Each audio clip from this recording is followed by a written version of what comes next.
Halo saudara-saudara mahasiswa, hari ini sangat luar biasa. Tidak tahu Tuhan mendesain akhirnya saya bisa bertemu dengan saudara-saudara sekalian. Dan ini sangat luar biasa bagi saya. Karena apa? Bertemu dengan kawan-kawan semua adalah suatu bentuk silaturahmi sehingga akan memperpanjang usia kita bersama. Baik, Assalamualaikum warahmatullahi wabarakatuh. Om Swastiastu, Namo Buddhaya, salam kebajikan dan rahayu. Kali ini saya ingin jumpa saja, kemudian saya ingin berbincang-bincang sedikit tentang filsafat ilmu sehingga nanti bisa dipahami untuk kita semua. Dan perlu diketahui bahwa filsafat ilmu itu sesuatu yang nggak sulit loh ya. Hanya apakah kita mampu untuk bersendaguro dengan filsafat ilmu, itu yang penting. Dan nanti akan kita kupas satu persatu apa di filsafat ilmu itu. Baik ya, nanti pelan-pelan akan kita ungkap ya. Jadi bagaimana kita bisa melihat filsafat ilmu itu secara utuh. Nah, ini slide-nya ya, dan sebentar lagi slide akan saya gambarkan kepada saudara-saudara sekalian.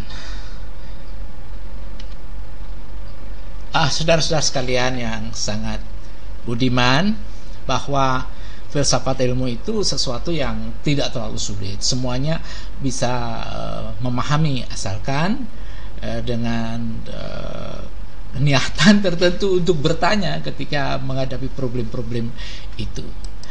Nah, ini ada seorang bernama Socrates mengatakan filsafat itu merupakan cara berpikir secara radikal dan menyeluruh atau holistik, atau cara berpikir mengupas sesuatu sedalam-dalamnya.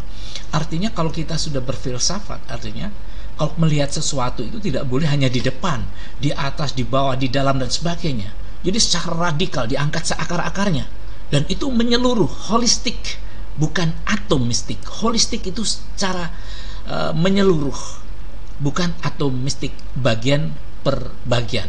Jadi dikupas secara mendalam. Nah, sebelum berlanjut, ada disclaimer bahwa gambar yang saya gunakan di slide-slide ini nanti bukan karya saya semata. Hanya saya ambil dari dunia maya, kemudian saya modifikasi. Ini adalah komitmen keilmuan saya, bahwa saya mengakui bahwa foto-foto yang saya ambil itu bukan punya saya, tapi unduhan dari dunia maya. Baik, saudara-saudara. Sifat dasar berfilsafat itu adalah, jadi pertama adalah berpikir radikal. Jadi menemukan akar seluruh kenyataan. Dari kenyataan yang kita lihat itu, kita cari akarnya sedalam-dalamnya, seutuh-utuhnya. Kemudian yang kedua adalah mencari asas. Ini menemukan sesuatu yang menjadi esensi realitas itu. Setelah kita lihat esensinya apa realitas itu. Kalau kita melihat batu, ya batu secara utuh. Bagaimana komponennya, bentuknya dan sebagainya. Kemudian esensinya apa batu itu, semacam itu. Kemudian sifat dasar filsafat itu memburu kebenaran, saudara. Kemudian selanjutnya adalah mencari kejelasan, clarity, mencari kejelasan, baik kejelasan pengertian maupun kejelasan intelektualnya. Dan yang berikutnya adalah berpikir rasional, logis, sistematis dan kritis. Saudara-saudara, kemudian filsafat itu mempunyai peranan. Filsafat itu hadir untuk mendobrak. Dia menjadi pendobrak. Ketika intelektualitas seorang-orang tertawan dalam penjara tradisi dan kebiasaan-kebiasaan. Jadi kalau kita biasa semacam itu yang dianggap benar. Padahal kehadiran ilmu yang baru meniadakan yang lama. Inilah yang akan didobrak ketika filsafat ilmu hadir di tengah-tengah kehidupan manusia. Saudara-saudara yang berbahagia, kemudian filsafat juga peranan pembebas. Di samping mendobrak tadi kebiasaan-kebiasaan yang sudah lama, yang usang, sekarang jadi pembebas. Membebaskan manusia dari ketidaktahuan dan cara berpikir mistis. Kadang-kadang kita masih berpikir mistis, saudara-saudara sekalian. Nah, ini kehadiran filsafat demikian. Nanti itu yang akan kita pelajari dalam satu semester itu. Kemudian bagaimana peranan yang lain? Filsafat punya peranan membimbing manusia menjadi manusia rasional. Jadi kalau jika diikuti maka itu rasional. Jika tidak belajar maka tidak lulus, itu rasional.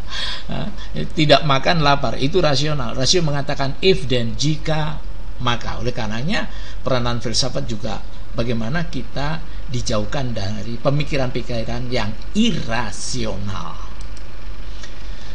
Nah, filsafat ilmu itu adalah suatu telaah kritis terhadap metode yang digunakan oleh ilmu tertentu. Jadi metode-metode yang sudah digunakan dikritisi oleh filsafat ilmu, dilihat secara utuh, menyeluruh dari seakar-akarnya. Juga terhadap simbol-simbol yang digunakan. Apa itu yang digunakan dan terhadap struktur penalaran tentang sistem simbol-simbol yang digunakan. Apakah sistem penalarannya itu deduktif, induktif? Nanti kita telaah. Telah kritis itu diarahkan untuk mengkaji ilmu empirik. Ilmu empirik adalah ilmu yang dilihat oleh kasat mata kita. Dan juga ilmu-ilmu rasional, jadi rasional yang membimbing kita. Dan juga membahas studi di bidang etika, estetika, kemudian sejarah, antropologi, dan geologi, serta lain-lain. Nah, filsafat ilmu adalah telaah kritis terhadap metode yang digunakan. Metode di dalam biasanya ada metode yang diangkat, biasanya dinyatakan dengan istilah ada induktif. Bagaimana induktifnya? Bagaimana deduktifnya? Bagaimana hipotesa itu? Kemudian apa data itu? Sekarang malah timbul big data, ya, big data. Nanti kapan namanya kita bahas tentang big data. Kemudian penemuan dan verifikasi. Bagaimana kita memverifikasinya? Itu adalah metode-metode yang nanti juga ditanyakan secara kritis oleh ilmu. Filsafat ilmu itu sendiri bersifat netral. Jadi ilmu itu bersifat netral, tidak mengenal baik dan buruk, dan si pemilik pengetahuan itulah yang mempunyai sikap. Sepertinya terjadi kepada Albert Nobel. Albert Nobel menemukan nuklir. Ternyata ketika menemukan suatu misalnya, pada suatu saat atom digunakan bom atom. Akhirnya niatan baik atom untuk kepentingan energi digunakan untuk membunuh orang. Ini akan menjadi sesuatu. Berarti penemuan itu, ilmu-ilmu itu sebetulnya netralitasnya tinggi. Hanya dipakai untuk apa? Inilah yang menjadi perasaan si Albert Nobel. Istilah kita lah menendam rasa sehingga sampai meninggal dunia. Inilah sikap-sikap itulah yang seharusnya kita lihatkan, bahwa kita sadar ilmu itu netral, tetapi orang yang membuat atau yang memakainya lah yang menjadi kadang tidak netral. Ilmu itu merupakan pengetahuan yang mencoba menjelaskan rahasia alam agar gejala alamiah tersebut tidak lagi merupakan misteri. Nah, berbicara misteri, saudara-saudara, di dalam buku yang ditulis oleh Van Persson, manusia secara budaya, strategi budaya itu dibedakan 3. Yaitu yang pertama adalah ketika pada fase ontologis itu manusia menemukan peralatan. Nah, sebelumnya itu fasenya fase mistis. Orang tidak menemukan alat produksi, apa gergaji atau apa, sehingga tidak bisa menjalankan sesuatu atau mensiasati sesuatu menjadi bernilai produktif. Jadi dia belum menemukan alat produksi, sehingga batu besar tidak bisa dipecah-pecah. Akhirnya dia menganggap itu Tuhan batu, Tuhan sungai besar, Tuhan laut, Tuhan api. Tapi setelah tahapan ontologis, orang menemukan peralatan-peralatan tertentu, maka pohon besar tadi dipotong, dijadikan biduk, akhirnya laut bisa diarungi oleh biduk atau istilahnya perahu-perahu kecil itu. Nah, akhirnya rahasia alam yang dulu dikatakan misteri itu bisa teratasi karena kehadiran ilmu itu. Penjelasannya akan memungkinkan kita untuk menjadi dan meramalkan yang akan terjadi. Jadi kalau kita dengan keilmuan akan bisa meramalkan yang akan terjadi. Nah, ternyata filsafat ilmu juga merupakan sebuah tinjauan kritis tentang pendapat-pendapat ilmiah dewasa ini. Dewasa ini menemukan apa? Membandingkan dengan pendapat yang terdahulu yang telah dibuktikan. Jadi kalau begitu sesuatu yang ditemukan itu sifatnya ya tidak absolut. Ya, suatu misal begini. Dulu lahirnya anak teknologi bernama piringan hitam atau vinil, piringan hitam yang untuk lagu-lagu itu, dia akan dilawan dengan kehadiran baru pita kaset, pita kemudian dikasetkan, kemudian kaset dilawan dengan kehadiran teknologi baru yang disebut dengan laser disc, compact disc dan sebagainya. Semacam itulah ilmu itu memberikan keleluasaan untuk mengkritisi pendapat-pendapat ilmiah yang sekarang atau pendapat ilmiah yang dahulu. Baik, ini ada Louis Wittberg. Katanya filsafat ilmu mempertanyakan dan menilai metode-metode pemikiran ilmiah setelah mencoba menetapkan nilai pentingnya usaha ilmiah sebagai suatu keseluruhan. Jadi dia mempertanyakan metode-metode pemikiran ilmiah itu.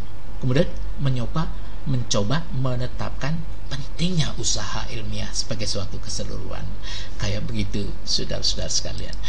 Kemudian Cornelius Benjamin itu katakan bahwa filsafat ilmu itu cabang pengetahuan filsafati yang menelaah sistematik mengenai dasar-dasar ilmu, ya, metode-metodenya, konsep-konsepnya, praanggapannya, serta letak dalam kerangka umum dari cabang intelektual. Semacam itu, saudara-saudaraku yang berbahagia. Kemudian, kalau begitu, tujuannya apa filsafat ilmu? Filsafat ilmu itu sarana pengujian penalaran ilmiah sehingga orang menjadi kritis terhadap kegiatan ilmiah. Jadi orang dengan itu akan secara kritis akan melihat kegiatan ilmiah itu bagaimana. Jadi membangun sikap kritis inilah yang dikedepankan. Nah, jadi dengan filsafat ilmu ini, ibu dan bapak sekalian peserta ini untuk mengkaji filsafat ilmu itu kita akan bisa memiliki wawasan yang kritis. Segala sesuatu itu harus dipertanyakan, bagaimana bentuknya, metodenya, asalnya bagaimana, kegunaannya bagaimana dan sebagainya. Nah, katanya adalah usaha merefleksi, menguji, mengkritik asumsi, mengkritik metode keilmuan, memberikan pendasaran logis terhadap metode keilmuan. Jadi tujuannya itu kita kita harus memiliki pendasaran logis. Karena setiap metode ilmiah keilmuan harus dipertanggungjawabkan secara logis dan rasional. Jadi semuanya kalau kita berbicara apapun harus dipertanggungjawabkan secara logis dan rasional. Saudara-saudara, filsafat ilmu adalah suatu upaya untuk mencari kejelasan tadi ya, mengenai dasar-dasar, upaya membuka tabir ya, dasar keempirisan dan dasar kerasionalan. Nanti pertemuan yang akan berikutnya kita juga akan bicara tentang empiris dan rasional. Nanti pada suatu saat saya ingin berbicara juga tentang apa itu empiris, apa itu rasional. Baik saudara, manfaatnya akan mengembangkan ilmu pengetahuan teknologi perindustrian dalam batasan nilai ontologis. Ontologis itu wujud. Jadi ilmu itu secara teknologi dan pokoknya perindustrian dan sebagainya itu wujudnya bagaimana. Jadi melalui paradigma ontologisme diharapkan dapat mendorong pertumbuhan wawasan pikir spiritual ilmu yang mampu mengatasi bahaya sekularisme ilmu pengetahuan. Jadi begini, kalau ilmu itu hadir, itu dipertanyakan paradigmanya secara ontologis. Bentuk wujudnya ilmu apa dan bagaimana. Jadi tidak serta-merta ditelan oleh kita. Karena kalau kita menelan ilmu yang hadir, itu bahaya sekularisme keilmuan. Jadi keilmuan jadi bebas, tidak dikontrol dan sebagainya. Semua yang hadir dianggap benar. Tidak. Itulah yang dimaksud manfaat dengan filsafat ilmu.